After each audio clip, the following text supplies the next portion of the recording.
Se eu trabalhava exposto a pouca luz, e o Ministério do Trabalho dizia que aquilo era insalubre, então eu recebia adicional de insalubridade. Eu continuo trabalhando nas mesmas condições, exposto a pouca luz. Só que agora, esse agente não consta mais da tabela do Ministério do Trabalho e Emprego como insalubre. A pergunta que eu te faço é, eu terei direito adquirido ao adicional de insalubridade? Porque, veja, nós já examinamos. A CLT diz que cessado o agente, cessa o pagamento. Aqui, o agente estava presente e continua presente. O que aconteceu de fato foi que esse agente antes era considerado insalubre e hoje não é. Nesse caso, eu aplico a mesma regra? Não há mais o direito ao adicional? Esse assunto já está tranquilo no Tribunal Superior do Trabalho. Se aquele agente não mais consta da tabela do Ministério do Trabalho e Emprego, não há mais direito ao adicional. Cessa o pagamento. Então, respondendo objetivamente à pergunta, trabalho exposto a pouca luz dá direito adicional de insalubridade? Resposta, hoje não mais. Enquanto estava na tabela do Ministério do Trabalho, sim. Como hoje não mais está, hoje eu não tenho direito ao adicional de insalubridade nessas condições. Vamos a mais uma pergunta. Gostaria de saber se a limpeza em residências e escritórios pode ser considerada insalubre. Muito bem.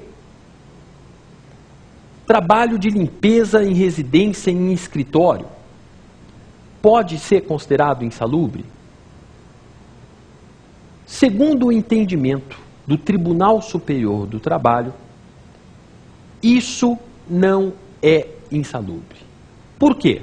Porque a limpeza, seja de residência, seja de escritório, não entra no conceito de lixo urbano. Esse sim insalubre. Então, aqui, o cerne da questão é descobrir se a limpeza de escritório e residência poderia entrar ou não na conceituação de lixo urbano.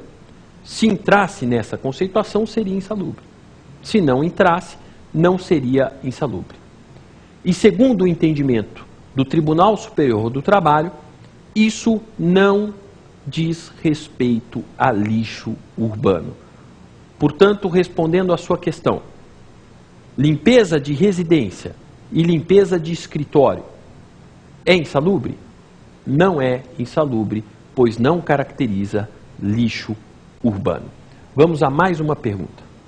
Professor Agostinho, é possível pagar-se adicional de periculosidade em percentual inferior ao legal? Essa pergunta é interessantíssima e trabalhosa.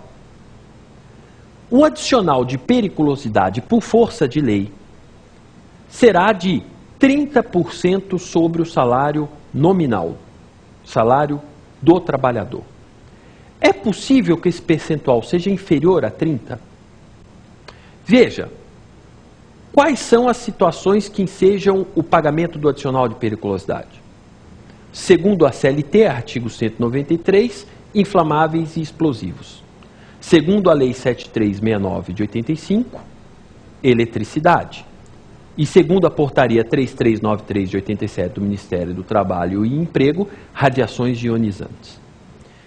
Dentre esses 4 que eu citei, com relação à eletricidade, nós temos uma previsão interessante no Decreto 93.412 de 86.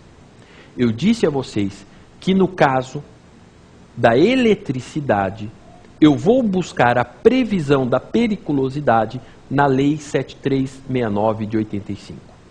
Esta Lei 7369 de 85 foi regulamentada por um decreto. É o Decreto 93.412 de 86. E esse decreto, no seu artigo 2º, faz uma distinção interessante, que é o chamado ingresso em área de risco. E o que diz o decreto? Que se um empregado que trabalha no setor de energia elétrica ingressar em área considerada de risco de maneira habitual, receberá o adicional de periculosidade de 30%, calculado sobre o seu salário integral. Convenhamos, não há nenhuma novidade nisso, porque a lei já houvera dito. O problema vem depois, quando o decreto diz: se o ingresso desse trabalhador em área considerada área de risco for um ingresso intermitente, ou seja, ele fica um pouco da sua jornada em área de risco e outra parte da jornada fora da área de risco. Eu dou um exemplo. Imagine que eu seja um eletricista de uma empresa e quando eu chego para trabalhar de manhã na empresa, na minha primeira meia hora de trabalho, eu ingresso em área considerada de risco, onde eu tenho o risco de uma descarga elétrica que possa me levar a óbito. Só que depois, as outras 7 horas e meia da minha jornada de trabalho, eu fico sentado dentro do meu escritório, desenvolvendo projetos, onde eu não tenho qualquer risco de descarga elétrica. O que o decreto pretendeu dizer?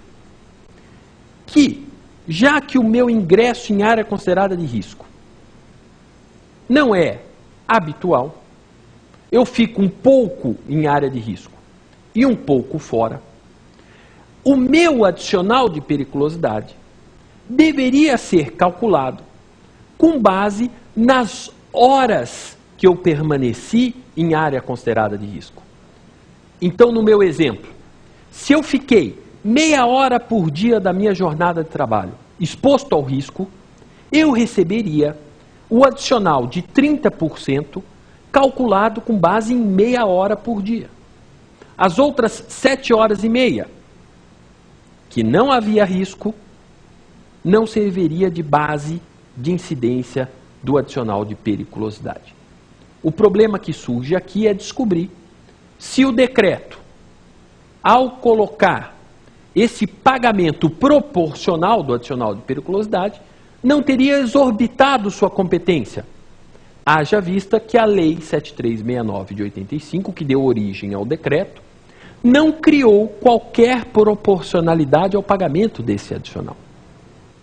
E a conclusão, evidentemente acertada do Tribunal Superior do Trabalho, foi no sentido de que, já que a Lei 7369 de 85 não criou qualquer proporcionalidade no pagamento do adicional, não poderia um decreto, cuja função é nada mais, nada menos do que regulamentar a lei, não poderia o decreto ter criado essa proporcionalidade. O decreto foi além de sua competência, disse mais do que poderia ter dito, exorbitou sua competência.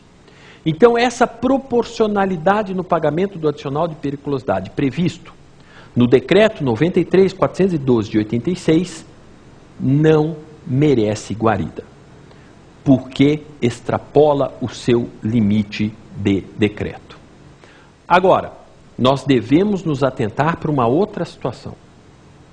Seria possível a previsão de pagamento de adicional de periculosidade inferior a 30% e proporcional ao tempo gasto em área de risco, se fosse prevista esta proporcionalidade em acordos coletivos de trabalho ou convenções coletivas de trabalho, que são aqueles instrumentos assinados com o sindicato dos trabalhadores? A convenção coletiva é aquele acordo assinado entre o sindicato dos trabalhadores e o sindicato patronal, dentro de uma categoria específica. O acordo coletivo seria o acordo feito entre uma empresa ou um grupo de empresas individualizadas e o sindicato dos trabalhadores. Ou seja, se houver previsão em norma coletiva, é possível a criação de adicional de periculosidade inferior a 30% e proporcional ao tempo gasto em área de risco? Aí a jurisprudência do TST é positiva. Aí é permitido. Por que naquela situação não e nessa sim?